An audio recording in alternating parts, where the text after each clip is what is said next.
Hey Warriors, this is an extra video for U.S. history class, and it involves an opportunity for you to look into the differences between three economic theories: communism, socialism, and capitalism.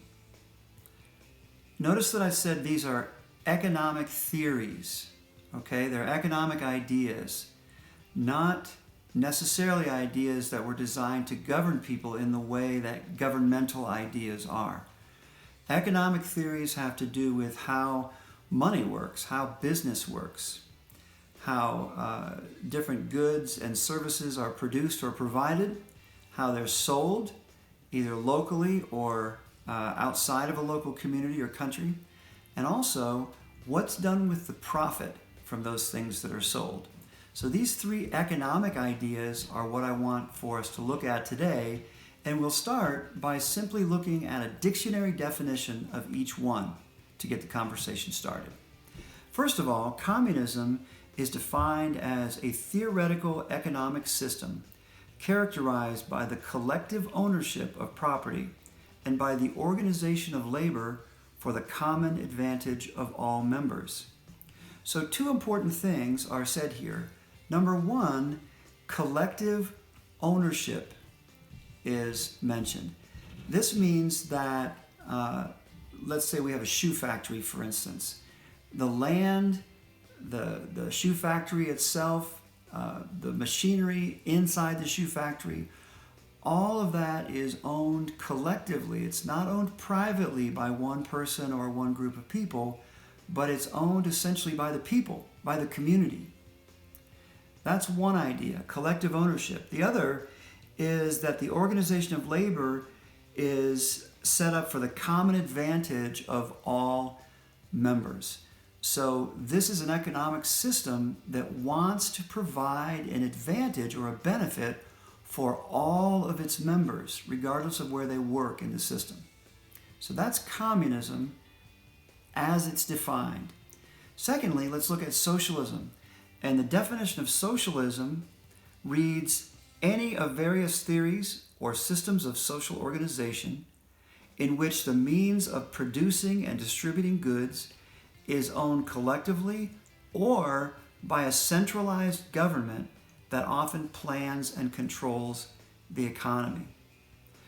So a lot of similar ideas between socialism and communism. These two economic theories both grew out of the writings of Karl Marx and Friedrich Engels, but the difference here is that instead of saying the production or the means of production, the factory for instance, is collectively owned, it says it could also be owned by a centralized government that would organize the work and distribute the profit and things like that.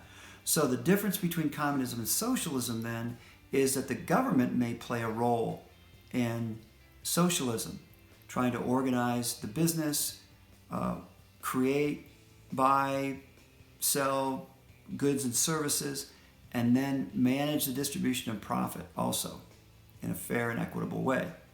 The last idea is capitalism, and this economic theory is defined as an economic system in which the means of production and distribution are privately or corporately owned, and development occurs through the accumulation and reinvestment of profits gained in a free market.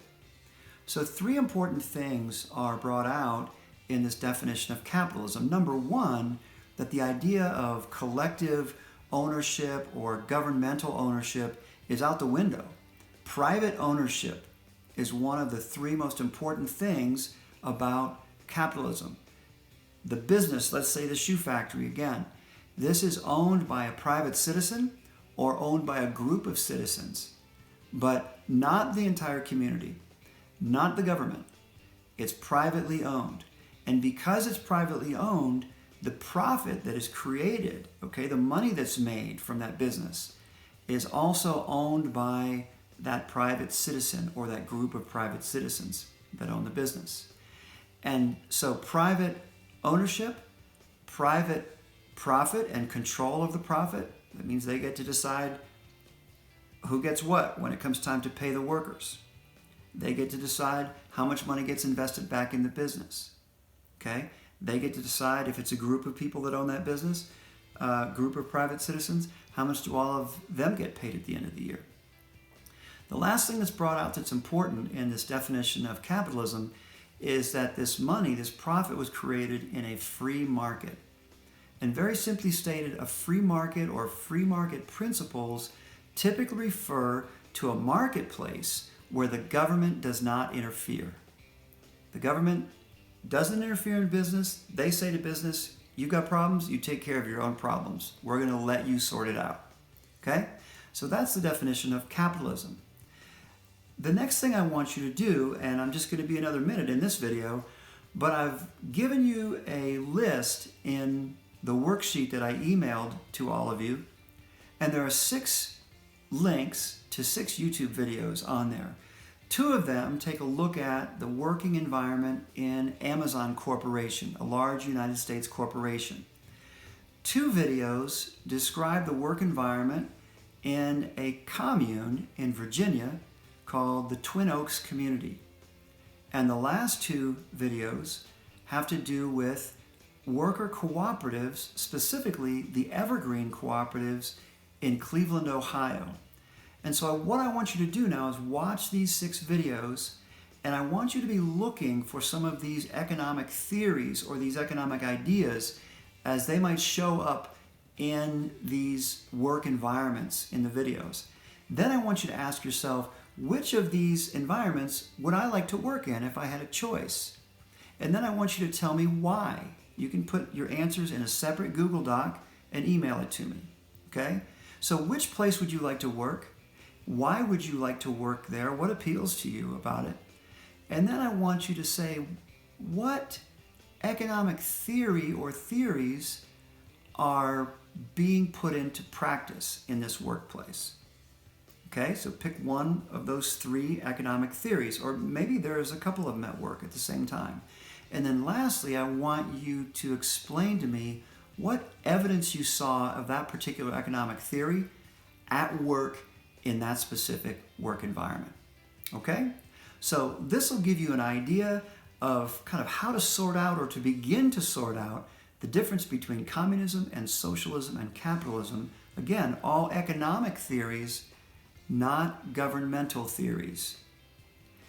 And this will be a nice resting place for us to figure out what goes on in American history as it continues the process of industrialization, as it moves into the decade of the 20s, an incredibly prosperous decade, and then kind of falls into the decade of the 30s, known as the Great Depression, a very difficult economic time in the United States history.